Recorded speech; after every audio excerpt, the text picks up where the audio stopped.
महापरमहंसाय स्वादित चरण कमल चिन्ह मकरंदाय भक्तजन मानस निवासाय श्री रामचंद्राय नमः।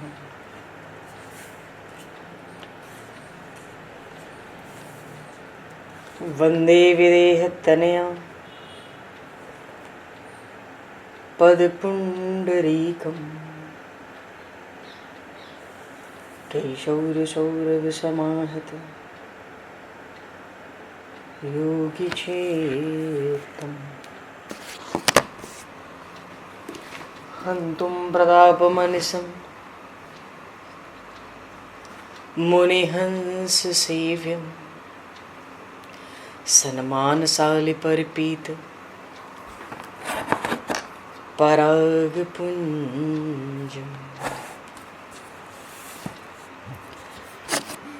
यत्र यत्र रघुनाथकीर्तनं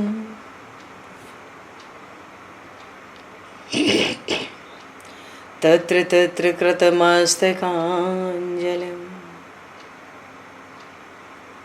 बाष्पवारि परिपूर्णलोचनं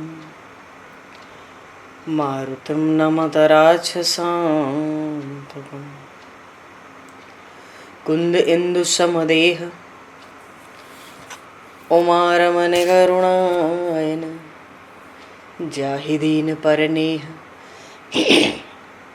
करहु कृपा मर्दन मयन।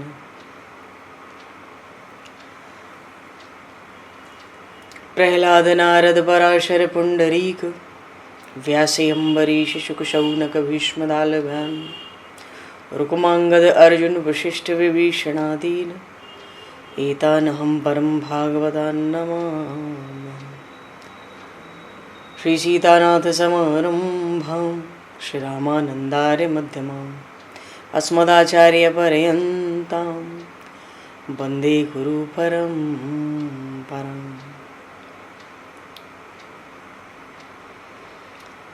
वर्णानामर्थ संज्ञानां रसानां छन्दसामपि मंगलानां च कर्तारो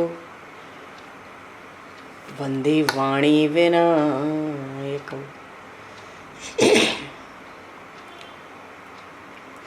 नान्यास्पृहा रघुपते हृदये स्मदीये सत्यं वदामि च भवान् किलान्तरात्मा भक्तिं प्रयक्ष रघुपुङ्गवनर्वरां मे कामादिदोषरहितं कुरु मानसं च। भक्त भक्ति भगवंत गुरु चतुर्नाम वपु एक तिनके पद वंदन के नाशहि विघ्न अनेक। बंधु तुलसी के चरण जिनकी न्यो जग काज कल समुद्र घोरत लगो प्रगट्यो सप्त जहान। श्री गुरु चरण सरोज रज निज मन मुकुर सुधार वर्णो रघुवर विमल यश जोदायक फलचार। हरिशरण श्री राम जय राम जय जय राम श्री राम जय राम जय जय राम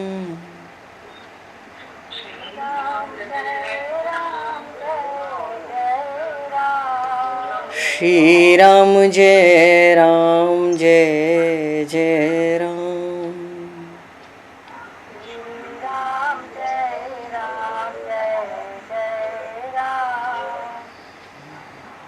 जय सिया राम जय जय हनुमान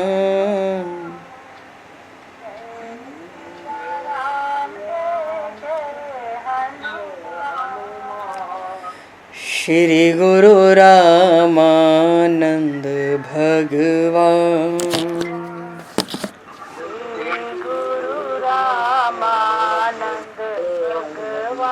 श्री गुरु रामानंद भगवान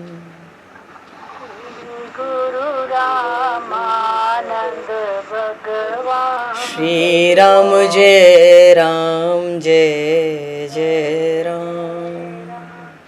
श्री राम जय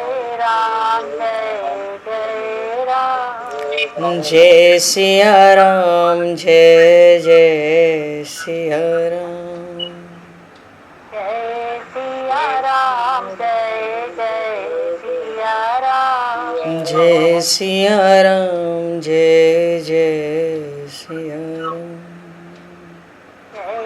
जय सिया राम जय जय सिया राम। बोली सियावर रामचंद्र भगवान की जय। संपूर्ण राम दरबार की जय। श्री अवध मिथिला धाम की जय। श्री बांके बिहारी लाल की जय। 84 कोस ब्रजमंडल धाम की जय। श्री रामचरितमानस जी महाराज की जय। श्रीमन्नाम महाराज की जय। श्री पंडरीनाथ भगवान की जय। कली पावन अवतार गोस्वामी तुलसीदास जी महाराज की जय। सब संतन की जय, सब भक्तन की जय, समस्त वैष्णवन की जय, समस्त पूर्वाचार्य चरणन की जय, समस्त संप्रदाचार्यन की जय। श्री सद्गुरुदेव भगवान की जय। गंगा मैया की जय, जमुना मैया की जय, सरजू मैया की जय, गौ माता की जय, तुलसी माता की जय, पृथ्वी माता की जय, एकाशी महारानी की जय। जय जय श्री सीताराम, जय जय श्री राधेश्याम। नमः पार्वती पते हर हर महादेव। हरिशरणम।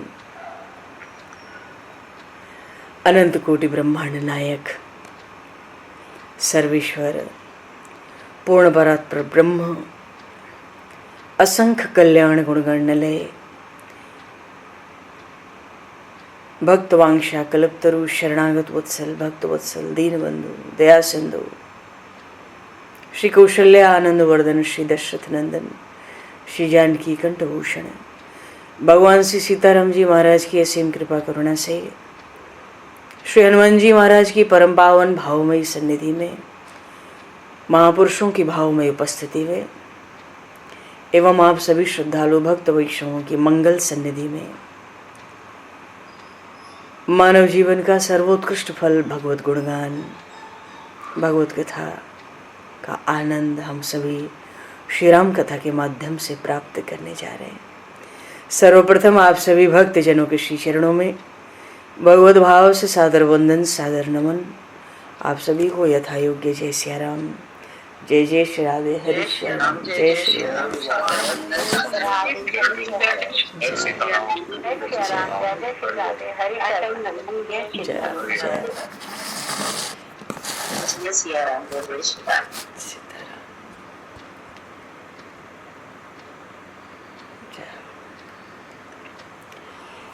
श्री रामचंद्र चरणों मनसा स्मरामि। श्री रामचंद्र चरणों वचसा गृणामि। श्री रामचंद्र चरणों शिरसा नमामि। श्री रामचंद्र चरणों शरणं प्रपद्ये। माता रामो मत्पता रामचंद्रः, स्वामी रामो मत्सखा रामचंद्रः, सर्वस्वं मे रामचंद्रो दयालुर्, नान्यं जाने नैव जाने न जाने।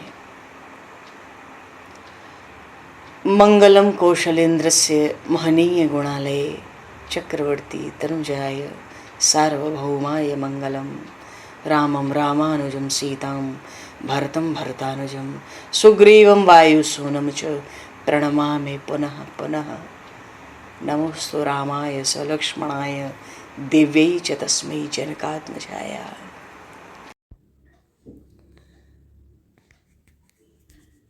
इधर प्रभु श्री राम का स्नान हुआ, श्रृंगार हुआ, प्रसंग हुआ था। अवध के राजभवन में क्या हो रहा है, सबका स्नान हुआ, सखाओं का स्नान हुआ, भाइयों का स्नान प्रभु ने कराया। और जब श्रृंगार हो गया, प्रभु का स्नान हो गया, सुमंत्र जी महाराज राजकीय रथ लेके राजभवन के द्वार पर बड़ी भारी ध्वजा उस रथ पर फहरा रही है। प्रभु के सन्मुख उपस्थित हुए उधर से विदेहराज नंदिनी का भी श्रृंगार हुआ, प्रभु का भी श्रृंगार हुआ, अन्य अन्य भाइयों का भी श्रृंगार हुआ। संपूर्ण परिकर का वस्त्र आभूषण से सभी सुसज्जित हुए हैं। रत्नों के मुकुट प्रभु ने धारण कर रखे हैं, स्वर्ण के आभूषण। उस रथ पर प्रभु श्री राम श्री सीता जी के साथ विराजमान हुए हैं। बोलिए श्री सीताराम जी महाराज की जय, सियावर रामचंद्र भगवान की जय। और भरत जी महाराज ने सुमंत्र जी के स्थान पर रथ की जो लगाम है घोड़ों की, आज भरत जी महाराज ने उस रथ की लगाम अपने हाथों में ली है। बोलिए श्री भरतलाल जी महाराज की। शत्रुघ्न कुमार श्वेत छत्र लेकर, बिल्कुल उज्जवल छत्र है, भगवान श्री सीताराम के पीछे खड़े हुए। अद्भुत झांकी हुई। लक्ष्मण जी महाराज ने व्यजन लिया और विभीषण और सुग्रीव दोनों ओर खड़े होके चामर हिलाते हैं। रथ पर इतनी व्यवस्था है।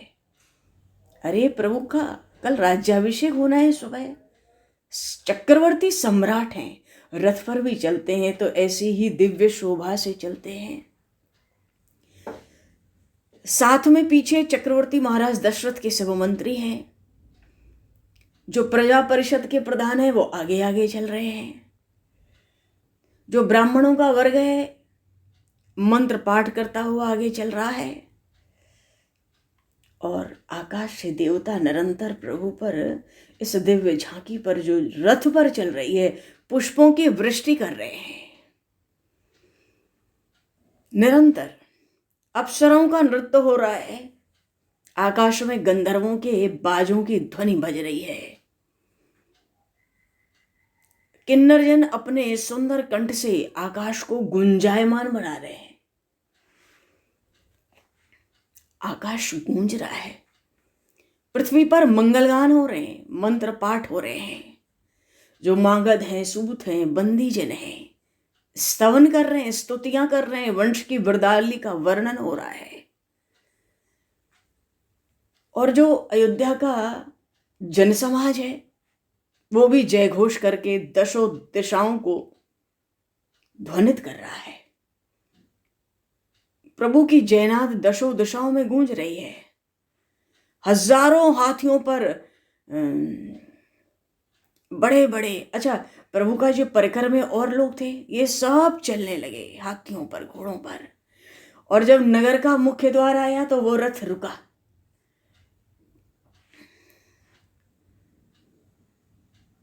तो राजपथ पर आकर क्यों रुका? अटारियों में, छज्जों पर, कंगूरों पर बहुत से अवधवासी स्त्री पुरुष खड़े हैं। आरती का समय है, सब अपने अपने भवन के छज्जे से प्रभु श्री राम, भगवान श्री सीताराम की आरती उतारेंगे। और भवनों के ऊपर से ही दधी, केशर, दुर्वांकुर, लाजा, तरह तरह के जो मंगल द्रव्य होते हैं, पुष्प, इनकी बरसात रथ पर करते हैं, राजपथ पर कर रहे हैं। बड़े बहुमूल्य प्रभु के रथ के लिए आज पावड़े बिछे हैं। नगर का जो द्वार है केवल वहीं पर नहीं, जो चारों मुख्य द्वार हैं उनकी ओर भी प्रभु की आरती हो रही है। ऐसा भव्य, ऐसा दिव्य, ऐसा भव्य, ऐसा दिव्य भगवान की शोभा यात्रा निकली है। अयोध्या के राजपथ पर दिव्य आनंद चारों ओर छा रहा है। उस राज रथ पर प्रभु श्री राम, भगवान श्री सीताराम विराजे हैं तो भरत जी महाराज सारथी है। क्या दिव्य दिव्य अलौकिक प्रभु की झांकी हुई है। चलता हुआ राजपथ से प्रभु का रथ राजभवन पहुंचा। प्रभु श्री राम ने भरत जी की ओर देखा। प्रभु श्री राम का रथ राजपथ से होता हुआ राजभवन पहुंचा। प्रभु भरत जी की ओर देखकर कहते हैं, ये जो मेरा निज भवन है, मानो 14 वर्ष पूर्व भगवान श्री सीताराम जिस भवन में विराजते थे, प्रभु कहते हैं मेरा जो निज भवन है ये वानरराज सुग्रीव को आवास के रूप में दे दिया जाए। सुग्रीव जी का हाथ पकड़कर प्रभु श्री राम अपने निज भवन में ले गए थे, निज सदन में ले गए थे। उन परम उदार प्रभु ने विभीषण जी को, जामवंत जी को, अंगद जी को और अन्य सबके लिए स्वयं अपने आवास पर सबको पहुंचाया। प्रभु ने सबकी व्यवस्था की। प्रभु का अभी राज्य तिलक नहीं होने जा रहा है। आज तो प्रभु वन से आए, स्नान ध्यान करके वस्त्र और आभूषणों से सुसज्जित हुए। संपूर्ण अवध की जो प्रजा है अपने अपने कंगूरों से, छज्जों से प्रभु की आरती उतारती है। सब कैसे आरती उतारे? पूरा राजपथ मंगल द्रव्यों से भर चुका है। पूरा नगर पताका, तोरण, ध्वजाओं से सजा हुआ है। विलक्षण सौंदर्य, अद्भुत। जितना राजपथ है, गलियां हैं, सब बड़ी सुगंधित है। आज तरह तरह के मांगलिक द्रव्यों से ऐसी सिंचित कर दी गई हैं, ऐसी सुगंध फैल रही है। प्रत्येक द्वार पर मंगल कलश है, दीप जल रहे हैं। हर घर से धूप का धुआं उठ रहा था। हर घर में, अवध के प्रत्येक घर में मंत्र पाठ चल रहा था, मंगल गान हो रहा था। अरे अयोध्या में आज 14 वर्षों के पश्चात महोत्सव मनाया जा रहा है। स्नान करने के बाद, रथ से शोभा यात्रा के बाद कल प्रातःकाल प्रभु श्री राम माता जानकी का राज्याभिषेक होना है। तो आज संध्या से पूर्व भगवान श्री राम लक्ष्मण ने अंतःपुर में जाके अपनी ये जो माताएं हैं, अन्य जो महिलाएं हैं, सबको प्रणाम किया। श्री जानकी माता ने सबकी पद वंदना की। सब सेवक सेविकाओं से भी प्रभु मिले, एक एक की प्रभु ने कुशल पूछी है। भगवान, ऐसा आनंद हो रहा है। अयोध्या का ये जो समारोह है ये तो चलना ही है। आखिर प्रभु 14 वर्ष के बाद आए हैं। प्रभु 14 वर्ष के बाद आए हैं। बड़ा आनंद है। नगर में जो ब्राह्मणों की पत्नियां हैं, जो वृद्धाएं हैं, सबको तो प्रभु श्री राम लक्ष्मण से मिलना है ना। और श्री जनक नंदिनी तो, उनको भी तो वधुओं से मिलना है, अन्य कन्याओं से मिलना है, अपनी सब बहनों से मिलना है। बड़ा आनंद हुआ। श्री रघुनाथ को सभी नागरिकों का सत्कार करना है। कल राज्याभिषेक है। अच्छे से व्यक्तिगत रूप से प्रभु को सबसे मिलना है। इसलिए एक दिन पूर्व की संध्या पर ही राजरथ पर बैठ के प्रभु की विलक्षण शोभा यात्रा निकली है। शत्रुघ्न कुमार ने छत्र धारण किया है। लक्ष्मण जी के हाथ में व्यजन है। सुग्रीव विभीषण के हाथ में चमर है। भरत जी सारथी है। प्रभु के जितने सखा मिलते, प्रभु सब सखाओं को अंकमाल देते, रथ से उतर के भी। सुग्रीव आदि ये जो है, सुग्रीव, विभीषण, हनुमान जी, अंगद जी, जामवंत जी, सब सखाओं का अपने इस परिकर से परिचय कराते। प्रभु सोचते हैं सब कराना है। आज का आनंद विभोर जो समय है, अरे आनंद घन, सृष्टि के जो आनंद घन है, सच्चिदानंद घन ब्रह्म, वो आज बड़े समय के बाद, दीर्घ काल के बाद अयोध्या पधारे हैं। असीम आनंद का पारावार उमड़ पड़ा था। इतना आनंद अयोध्या में हो रहा था। ये तो अयोध्या की झांकी है, लेकिन यहाँ तो सृष्टि में, इस ब्रह्मांड में, जहाँ प्रभु कल चक्रवर्ती सम्राट होके अभिषिक्त किए जाएंगे राजपथ पर, यहाँ तो सब आ रहे हैं प्रभु के राज्याभिषेक में सम्मिलित होने। गंधर्वराज आ रहे हैं और 50 करोड़ गंधर्वों के नायक देवराज इंद्र आ रहे हैं। साथ में सब अप्सराएं आ रही हैं, सब देवता आ रहे हैं। विश्वकर्मा जी आ रहे हैं, देवताओं के वैद्य अश्विनी कुमार, यमराज भी आ रहे हैं, कुबेर भी चल रहे हैं, प्रचेतागण आ रहे हैं। सृष्टिकर्ता ब्रह्मा जी आ रहे हैं, साक्षात भगवान शिव पधारेंगे, महर्षि भरद्वाज, महर्षि विश्वामित्र और जितने अयोध्या के नातेदार रिश्तेदार हैं, अजी वो तो पधार ही रहे हैं, वो तो पधारेंगे ही। कल भी प्रसंग आया कि ये जो नवग्रह हैं ये भी आ रहे हैं, भगवान सूर्य भी आ रहे हैं, देवगुरु बृहस्पति भी आ रहे हैं, पर इनके भी प्रसंग ऐसे मधुर हैं कि ऐसा अवसर दोबारा कहाँ मिलता है। नवग्रह, मंगल का शरीर, ये जो मंगल ग्रह है, 9 ग्रहों में जो मंगल है ये भूमिपुत्र है, इसलिए श्री जानकी जी इसकी बहन है। ये इनको अपनी अनुजा मानते हैं क्योंकि मंगल भी भूमिपुत्र है और विदेहराज नंदिनी भी तो भूमिजा कन्या है।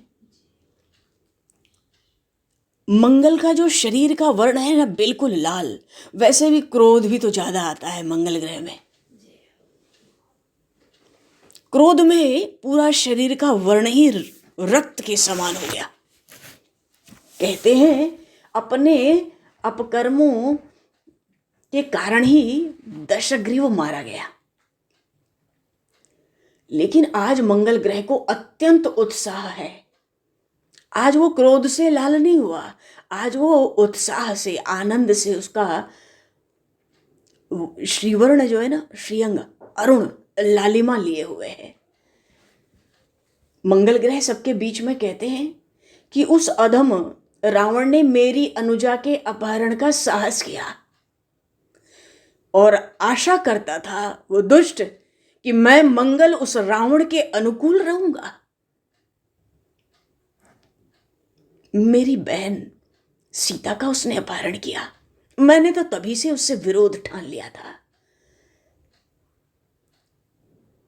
अच्छा, जो रावण है उसका जो शौर्य था, उसका जो बल था, उसका पराक्रम प्रताप,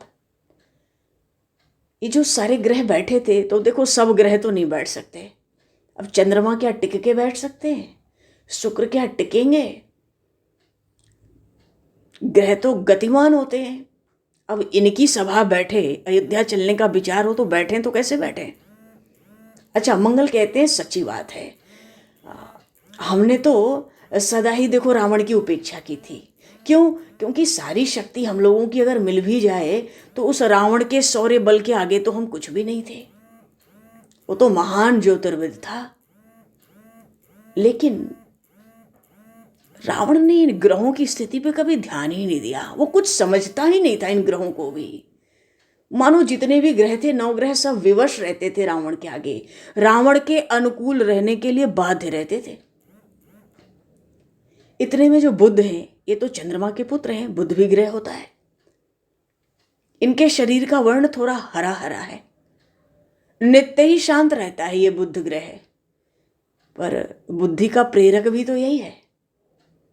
जब इसने देखा कि मंगल को क्रोध आ रहा है रावण पर, कि इस रावण ने इस मंगल की अनुजा श्री जानकी का हरण किया था, तो बड़ी गंभीर वाणी में, सहज गंभीर वाणी से ये जो बुध ग्रह है मंगल से कहने लगे, अरे जब जगत जननी का जब रावण ने अपहरण किया, मेरे लिए तो एक ही मार्ग था रावण के लिए। उसके जो बुद्धि का आकाश है, आज मैं उसको अस्त कर दूं, उपेक्षा कर दूं रावण की। पर छोड़ो, ये तो पुरानी बातें हैं। हे मंगल, तुम उस पर क्रोध न करो। श्री रघुनाथ सम्राट होने जा रहे हैं कल सुबह। वे त्रिभुवन के नाथ हैं और फिर उनको कहां किसी नन्हे नक्षत्र की अनुकूलता चाहिए।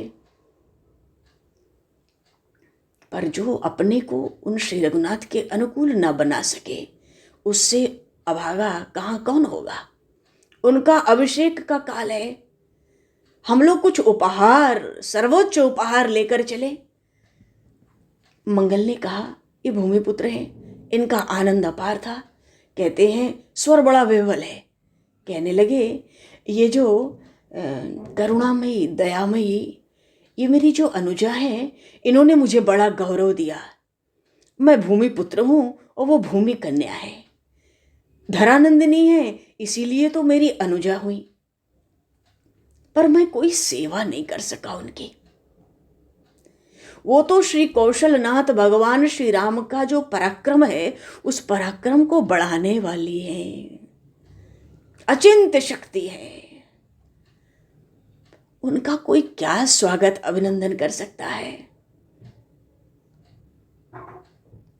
मैं तो अपने पराक्रम स्थान में ही रहूंगा, उनके पराक्रम का ही अभिवर्धन करता रहूंगा, यही मेरा गौरव रहेगा।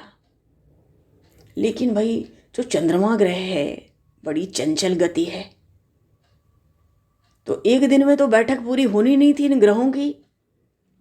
न भगवान सूर्य थे, क्योंकि भाई वो भी तो चलते रहते हैं, न देवगुरु बृहस्पति हैं बैठक में आज, न दैत्य गुरु शुक्राचार्य जी, शुक्र ग्रह जिसको कहते हैं।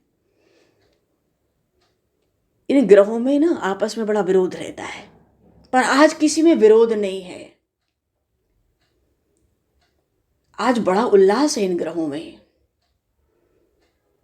चंद्रमा सोचता है, चंद्र ग्रह सोचता है, अरे मुझे प्रभु के नाम का अंश मिला, प्रसाद के रूप में, प्रभु की कृपा के रूप में। देखो श्री रघुनाथ जी के मुख की कोई बात करता है तो कहता है उनका मुख चंद्र, उनके नख की ज्योति देखता है तो कोई कहता है अरे प्रभु श्री राम की नखमणि चंद्र का। मानो प्रभु ने तो अपने नाम के साथ ही, अपने मुख, अपने चरण के साथ मेरा अंश लेकर मुझ पर बड़ी भारी कृपा की। आज मेरा जो गौरव है प्रभु से, अरे त्रिभुवन की श्रद्धा से परे है। चंद्र ग्रह सोचते हैं जाऊंगा अयोध्या, कहीं श्री जानकी माता, वो तो अखिलेश्वरी हैं, यदा कदा उनकी दृष्टि यदि मुझ पर पड़ गई। देखो चंद्रमा में कितना प्रकाश है, पर आज उस चंद्र ग्रह को लगता है कि श्री सीता जी की दृष्टि यदि मुझ पर पड़ गई तो उनकी तो नखमणि चंद्रिका का ही प्रकाश ऐसा है कि ये चंद्रदेव उनके सम्मुख जाके अपने को प्रकाश के प्रसंग में तो कंगाल ही समझेगा, ऐसा प्रकाश है वहां पर। अच्छा, शनि तो बड़ा क्रूर ग्रह है, कृपा करना चाहता ही नहीं है। दृष्टि भी शनि ग्रह की बड़ी वज्र की है, पर दशग्रीव ने इस शनि को विवश किया था, पवन कुमार ने, पवन पुत्र हनुमान जी महाराज ने छुड़ा लिया था। शनि को लगता है श्री रामदूत ने मुझे मुक्ति दी थी, मुझे उस विवशता से छुड़ा लिया था। पर शनि ग्रह को लगता है मैं वहां जाकर कृतज्ञता भी कैसे प्रकट करूं? क्यों, मैं जाऊंगा तो आंख खोलकर ही जाऊंगा, और मेरी तो दृष्टि ही ऐसी है कि अयोध्या पर दृष्टि ही ना पड़े मेरी तो अच्छा ही है। अब क्या करूं?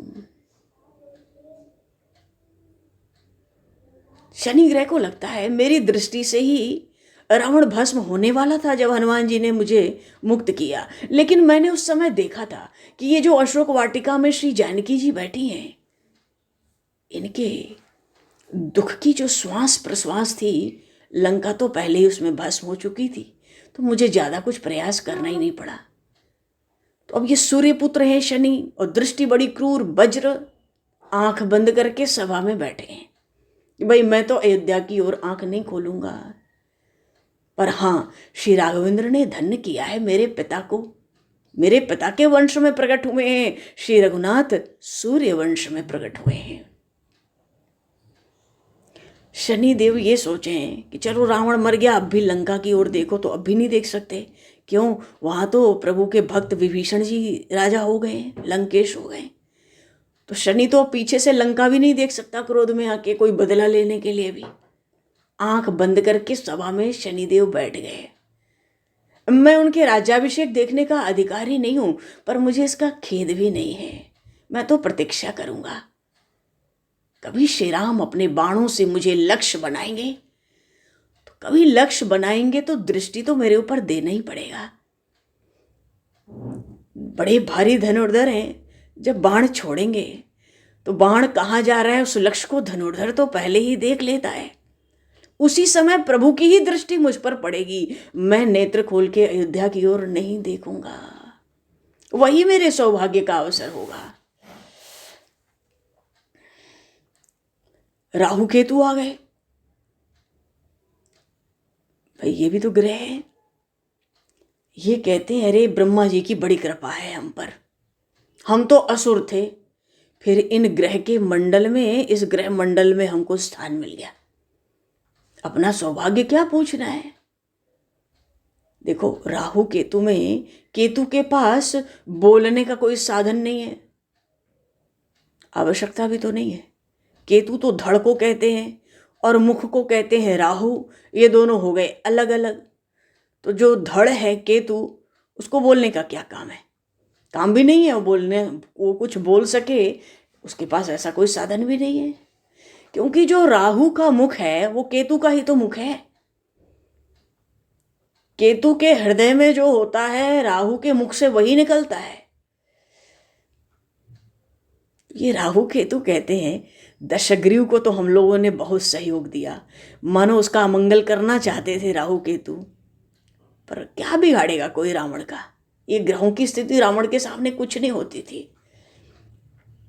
बोले हम तो सहयोग देते थे, मानो उसका बिगाड़ चाहते थे, पर वो तो हमारी उपेक्षा ही करता था। तो राहु केतु को लगता है हम तो देवताओं के शत्रु हैं, पर श्री रघुनाथ को देवता कौन कहता है। अरे वे तो सर्वेश्वर हैं, वे तो सबके ही अपने हैं। हमारे असुर में, असुर कुल में, दैत्य कुल में प्रहलाद हुआ, प्रहलाद भक्त शिरोमणि हुए, दैत्य शिरोमणि प्रहलाद, और उन्हीं प्रहलाद के पौत्र पर, राजा बलि पर, इन शंख चक्र गदा धारण करने वाले प्रभु ने उसकी मस्तक पे अपना चरण रखा था। तो ये हम असुरों के, दैत्यों के भी तो पालक बने हैं, ये तो हम सबके हैं, ये सर्वेश्वर हैं, ये देवता कहाँ हैं।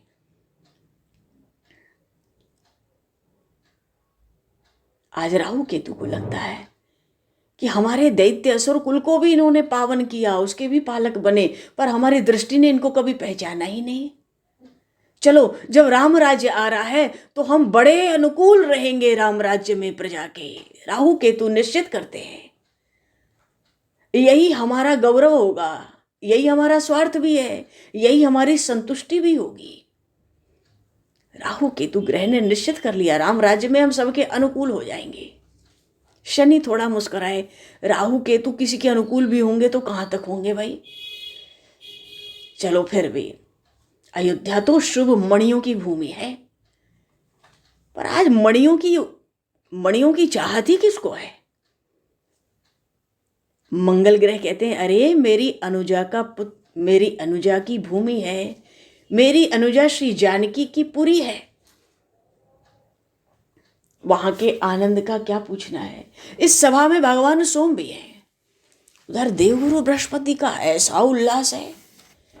स्वर्ग में रहते हैं देवगुरु बृहस्पति, पर कुटिया बना के रहते हैं पर्णकुटी में। स्वर्ग में पर्णकुटी, हाँ, तो स्वर्ग की पर्णकुटी कैसी होती है। वहां नित्य नए नए घास आते हैं, तृण। उनका जो निवास है पर्णकुटी में, देवगुरु बृहस्पति का स्वर्ग में, बिना स्वच्छ किए स्वच्छ बना रहता है, क्योंकि वह स्वर्ग में है।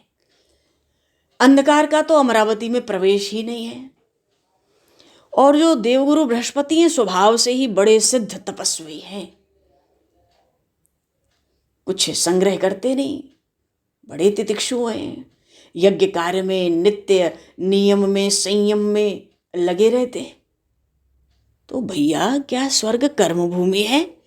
नहीं नहीं, स्वर्ग तो कर्म की भूमि नहीं है। फिर देवगुरु बृहस्पति ये सब वहां क्यों करते हैं, पर्णकुटी में क्यों रहते हैं? ये तो नित्य निष्काम है देवगुरु, क्या करें, अपना स्वभाव छोड़ नहीं पाते, ब्राह्मण है ना। भले स्वर्ग कर्म की भूमि नहीं है, वहां भी अपने नित्य संध्या आदि कर्म करते ही रहते हैं। कैसी दुर्लभ बात है। अमरावती का जो वैभव है धन्य है। देवराज इंद्र उनके चरणों में प्रणाम करते हैं। कितना भी विलास चलता हो देव सभा में, अप्सराओं का नृत्य गाने चलता हो, देवगुरु बृहस्पति अगर आ जाएं तो सबको विश्राम हो जाता है, सबके श्रद्धेय हैं, सब उनके चरणों में नमन करते हैं। पर आज भगवान बृहस्पति बड़े व्यस्त हैं। कहाँ व्यस्त हैं? पर्णकुटी में। पर्णकुटी को तो मानो अस्त व्यस्त छोड़ दिया, बाहर कुछ कर रहे हैं। शिष्य आए, हैरान है, देवगुरु बृहस्पति क्या कर रहे हैं स्वर्ग में। अरे अवध की धरा पर राम आए हैं। आज अयोध्या की जो पावन धरा है वो तो काम दुधासी है, जो चाहो अयोध्या में सो पाओ। आज राम आए हैं तो इस ब्राह्मण को भी तो कृतार्थ होना चाहिए। मैं अयोध्या जाना चाहता हूं। महर्षि वशिष्ठ आज तो विश्व में वंदनीय है, क्योंकि पहला तिलक तो महर्षि वशिष्ठ ही करने वाले हैं प्रभु का। तो महर्षि वशिष्ठ के चरणों में क्या निवेदन करूं, उसकी व्यवस्था में अस्त व्यस्त हूं।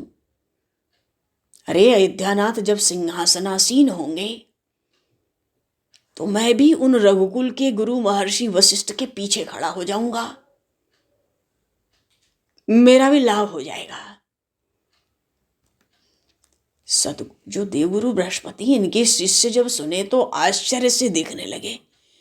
ये देव महर्षि वशिष्ठ के पीछे खड़े होंगे, आप देवताओं के भी गुरु हैं। उनको बड़ा आश्चर्य हुआ। अच्छा, कभी तो कुशों को इकट्ठा कर रहे हैं बढ़िया बढ़िया, कभी कभी संविधाएं इकट्ठा कर रहे हैं, बड़े दुर्लभ मृगचर्म इकट्ठा कर रहे हैं। अब ब्राह्मण है तो और क्या भेंट लेके जाएंगे, खाली हाथ तो नहीं जाएंगे, भेंट कोई चीज नहीं है। अयोध्या में कोई क्या भेंट कर सकता है आज, पर खाली हाथ जाना भी तो नहीं है, राज्याभिषेक का सुंदर अवसर है। तो ब्राह्मण पे जो है वही इकट्ठा हो रहा है। अरे वहां तो अणु अणु शुद्ध है इनकी पर्णकुटी का, दोष की तो छाया भी वहां स्पर्श नहीं कर सकती। लेकिन देवगुरु को आज कुछ भी श्रेष्ठ नहीं दिखता। दो चार उत्तम कुशा मिल जाए, कुछ शुद्ध समुदाय मिल जाए, यज्ञ की लकड़ियां, और बस कुछ मृगचर्म ले लेते, इतना पर्याप्त है। अरे देवराज इंद्र जिनके चरणों की रज अपने मस्तक पर धारण करते हैं,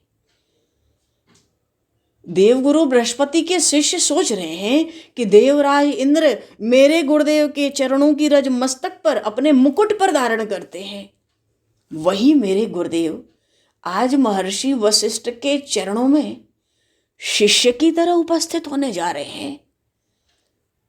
अच्छा, महर्षि वशिष्ठ तो ब्रह्मपुत्र हैं, अद्वितीय तापस हैं, लेकिन ये भी तो देवताओं के गुरु बृहस्पति हैं। बृहस्पति जी ने देखा कि शिष्यों को ठीक से समझ नहीं आ रहा है। उन्होंने कहा, देखो, अपने शिष्यों से कहा, देखो अयोध्या में आज भवानीनाथ, भगवान भवानीनाथ, भगवान शिव उस अयोध्या में कभी कभी भिखारी बनकर उपस्थित हो जाते हैं।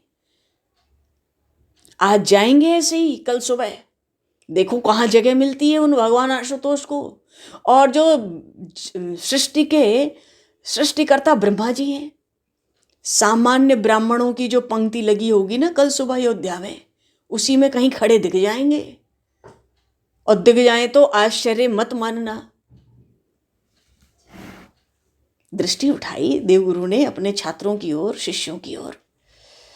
अरे वो तो अनंत करुणा वरुणालय है, उनकी दृष्टि भी जिस पर पड़ेगी वही उसका सत्कार है।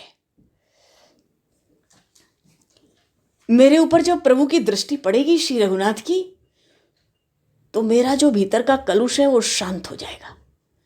शिष्यों को बहुत आश्चर्य हुआ, आप में और कलुष, जिसकी पर्णकुटी में दोष का स्पर्श नहीं है उसके भीतर कोई दोष, कोई कलुष, कोई पाप।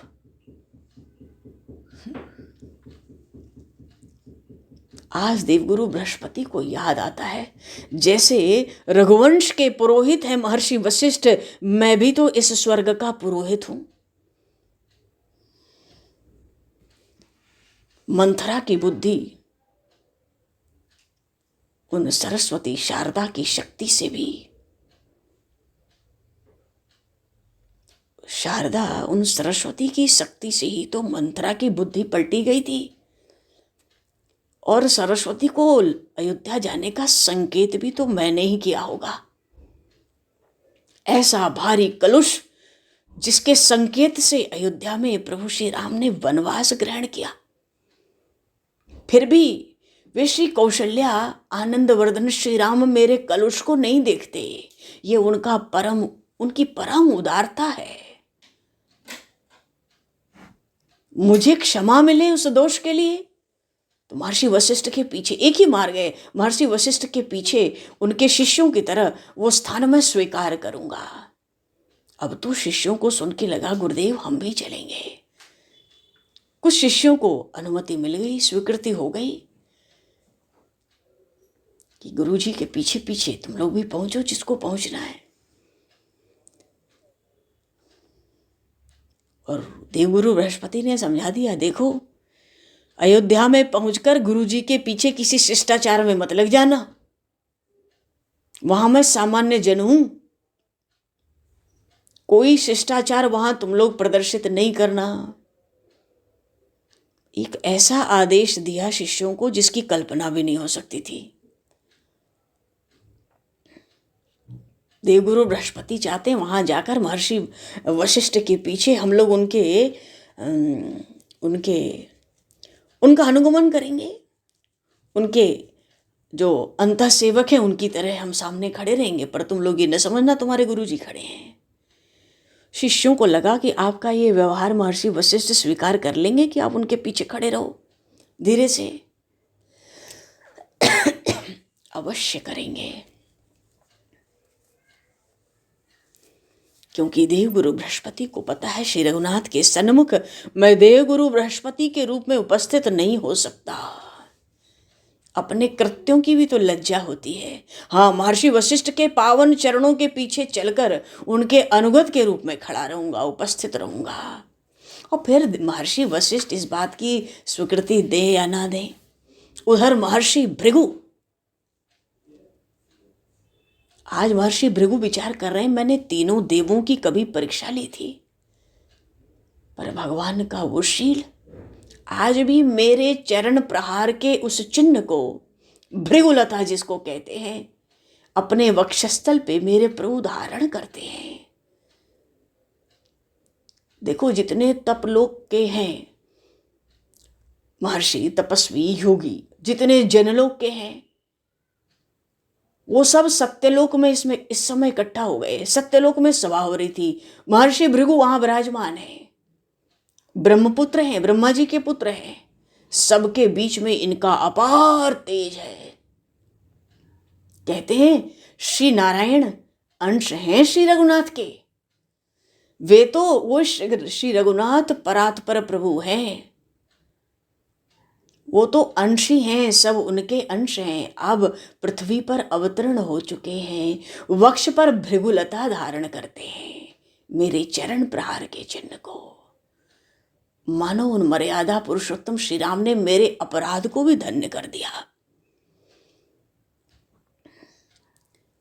किसी की आवाज आई, महर्षि भृगु से किसी ने कहा उस सभा में, सत्यलोक में, आपके जामाता भी तो हैं वे। माँ भगवती लक्ष्मी ने अपने एक अवतरण में महर्षि भृगु को अपना पिता बनाया था, तो इस संबंध से कहा होगा किसी ने कि अरे वो आपके जामाता भी तो हैं। भगवान शेषशायी महर्षि भृगु के जामाता हैं, तो श्री जनक नंदिनी की अंशभूता भी तो हैं रमा लक्ष्मी। जासु अंश उपजहि गुण खानी, अगणित लक्ष्मी उमा ब्रह्माणी। ऐसा प्रभाव है श्री जानकी माता का। करोड़ों करोड़ों लक्ष्मी, पार्वती, सावित्री तो उनके रोम रोम से प्रकट होती है। बहुत गदगद हो रहे हैं। श्री सीता जी का स्मरण होते ही महर्षि भृगु के नेत्र बरसने लगे। जब भी उनका स्मरण करते हैं महर्षि भृगु के हृदय में वात्सल्य उमड़ता है। कहते हैं कुछ भी हो, साक्षात नारायण भी क्यों न हो, पर उन श्री रघुनाथ को जब मैं वत्स राम भद्र कहता हूं तो बड़ा आनंद मिलता है हृदय को। पर अचानक महर्षि भृगु का जो हाथ था कांपने लगा।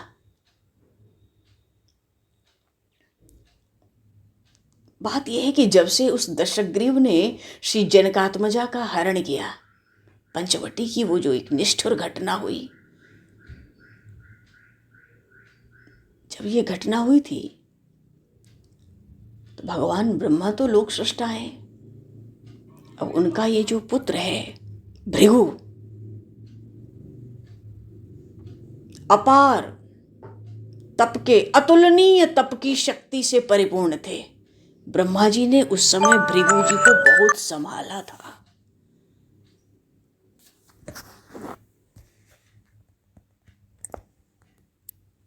ब्रह्मा जी ने बहुत संभाला था, नहीं तो भृगु जी तो रावण को उसी समय श्राप दे रहे थे। भगवान शंकर तक को श्राप दे दिया था भृगु जी ने, तब भी ये कांपे नहीं थे, इनके पैर पीछे नहीं हटे थे। और सृष्टिकर्ता ब्रह्मा जी के वरदान की रक्षा कर लेते। अगर मान लो महर्षि भृगु रावण को श्राप देते, रावण मर जाता, पर ब्रह्मा जी ने समझाया कि तुम मेरे पुत्र हो, मेरे वरदान की भी रक्षा करो, क्रोध मत करो रावण पर। और तुम तो जानते हो कि वो राक्षस रावण कितना अधम है, क्या वो श्री जानकी के सम्मुख कभी जा सकता है? अरे जानकी तो अग्नि में निवास कर रही है, रावण तो छाया की जानकी का हरण किया है। और फिर श्री राम का जो अतुल यश है उसको त्रिभुवन में फैलने दो, रावण तो उनके हाथ से ही मारा जाए तो बढ़िया है। ब्रह्मा जी की बात भी सफल हो गई। महर्षि भृगु का हाथ कमंडल तक जल तक चला गया था, हाथ कांप रहा था कि रावण इतना तुक्ष, उसका इतना दुस्साहस, उसने मेरी कन्या का अपहरण किया। महर्षि भृगु को फिर भी लगता था छाया की सीता हो, फिर भी तो अखिल भुवनेश्वरी का ही अंश है, रमा भी उन्हीं का अंश है, तो क्या रावण उठा ले जाएगा? मुझे तो छाया सीता भी बड़ी आत्मीय लगती है, अत्यंत वात्सल्य की भाजन लगती है। महर्षि भृगु के हाथ तो आज भी उस क्रोध का स्मरण करके कांप रहे थे, पर रामभद्र को यश भी दिलाना है, रामभद्र को यश भी दिलाना है। किसी तरह ब्रह्मा जी ने उस दिन महर्षि भृगु को संभाला था।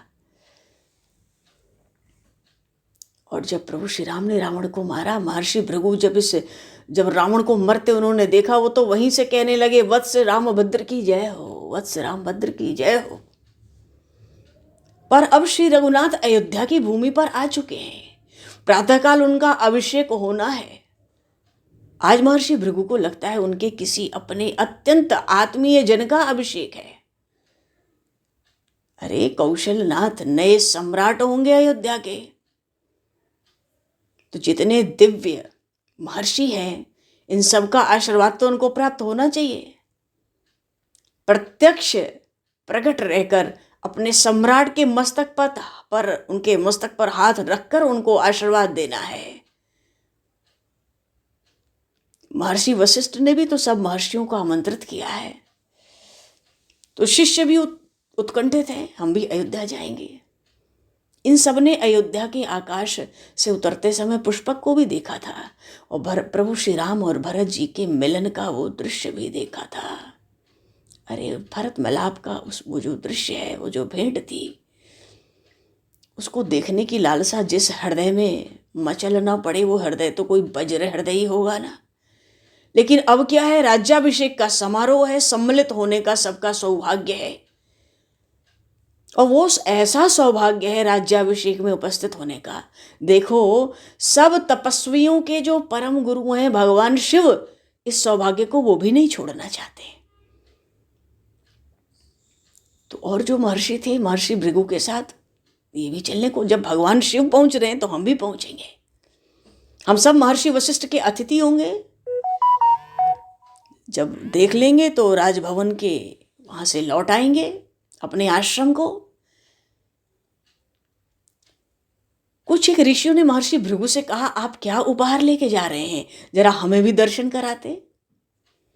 कोई ऋषि कुमार थे, उनको बड़ी उत्कंठा थी, महर्षि भृगु आखिर राज्याभिषेक में जा रहे हैं तो क्या उपहार लेकर जा रहे हैं। तो अत्यंत तप से परिपूर्ण, मानो एक ऐसी ज्योति जो कल्पना से परे हो, अक्षय, जिसका नाश भी ना होना हो, ऐसी शक्तियों से संपन्न दिव्य अलंकार आभूषण पहले दिखाए उन्होंने। बड़े दिव्य दिव्य आभरण और देवताओं की कल्पना भी जिसका स्पर्श न कर सके, ऐसे अतुलनीय वस्त्र और ऐसे पुष्पों के हार जो कभी मुरझाए ही ना। अरे महर्षि भृगु की तप शक्ति क्या नहीं कर सकती है। बहुत से ऐसे सुंदर सुंदर छोटी बड़ी भेंटें लेके महर्षि भृगु तैयार हैं। अरे खाली हाथ थोड़ी अयोध्या जाएंगे। वैसे जो ब्राह्मण होता है उसका जो परम उपहार होता है वो उसका आशीर्वाद ही होता है।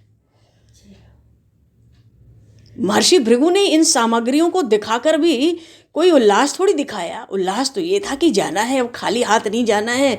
तो हम लोगों ब्राह्मणों के पास, ऋषियों के पास तप की ही तो शक्ति है, इन्हीं शक्ति से जो कुछ प्राप्त है वही लेकर जाऊंगा। पर परम उपहार तो आशीर्वाद ही है। और उन श्री रघुनाथ जिनकी भौं थोड़ी सी टेढ़ी हो जाए, करोड़ों करोड़ों ब्रह्मांडों की सृष्टि और प्रलय हो जाते हैं। कब ब्रह्मांड बनते हैं कब नष्ट हो जाते हैं पता ही नहीं पड़ती, थोड़ी सी भौं उनकी हिल जाए तो। ऐसे प्रभावशाली श्री रघुनाथ को कोई कंगाल ब्राह्मण उपहार भी क्या दे सकता है। बोले श्री भक्त वत्सल भगवान की जय। और देखो देव ऋषि नारद और सनकादिक भी तैयार हैं जाने के लिए अवध में। पर भगवान समय को दृष्टिगत करते हुए बोले श्यावर रामचंद्र भगवान की जय। तो समय को दृष्टिगत करते हुए 2 पल प्रभु का नाम लिया जाए और वाणी को विराम दिया जाए। जय सिया राम जय जय सिया राम, जय सिया राम जय जय सिया राम। श्री राम जय राम जय जय राम, श्री राम जय राम जय जय राम। श्री राम जय राम जय जय राम, श्री राम जय राम जय सीताराम जय सीताराम,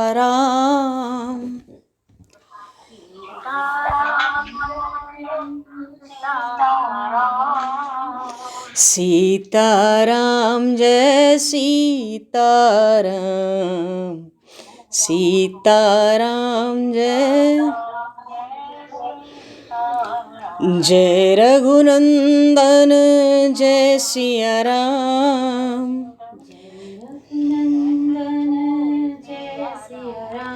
जानकी वल्लभ सीताराम,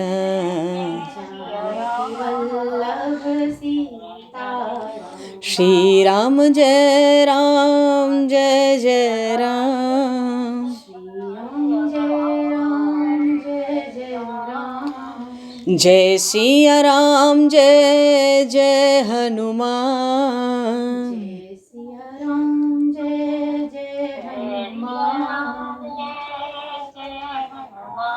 सीताराम जय सीताराम,